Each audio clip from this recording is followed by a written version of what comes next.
We're rolling on the camera. It's on. It's on this. I swear it was on. I'm sorry. I'm again. Don't worry, he's getting sacked in the morning. That's fine. Right. That's fine. Sound is rolling. Sounds rolling. Okay.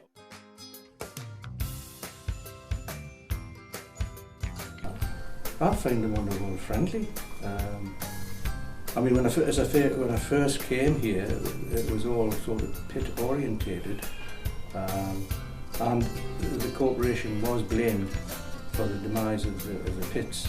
So anyone such as myself that worked for the Development Corporation would regard it with suspicion.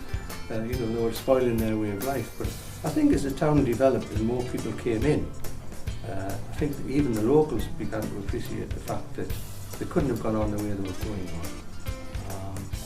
And certainly with the pits closing, there was nothing other than the shipbuilding, which in itself was falling. So it's a good thing that the town came along, and whilst it provided the additional housing, it also provided the industry. And I think an enjoyable environment to live in as well. But I could be biased because I work for the Development Corporation and they are responsible for the environment and everything, and so I don't think you could knock it.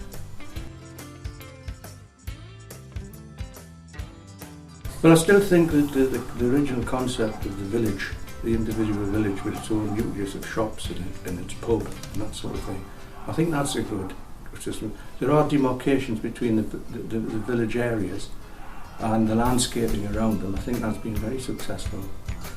I know there was teething troubles with the road marking system, not the signage rather than the markings. We had a system of districts, which was more or less the American system, where you don't have the names of places, but you have a district which identifies the place that they're living in. In the shape of things, in theory, it was grand, but it confused people. And I think it wasn't successful, to put it that way. So all the road signage had to be changed. What they did, would you believe, think about doing was, in the beginning, because all these interchanges look the same, particularly from anyone coming into the town, they all look the same.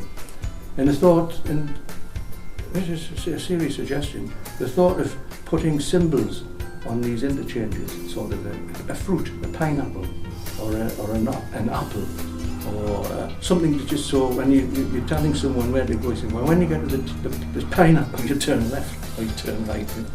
That never happened. That's a shame. That would have been the best system. Wouldn't it? It would have been unique. But that's the way it goes.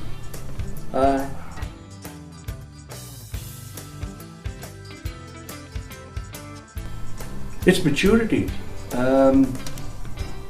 Everything was new. The trees were barely saplings, You've seen that flourish and develop. There's a cohesion among the people. But I think as an environment, I think Washington is first class. When you're brought up in an area where it's all back lanes and concrete and tarmac, and the only tree you see is either in the local park or the cemetery, you really do appreciate a bit of greenery,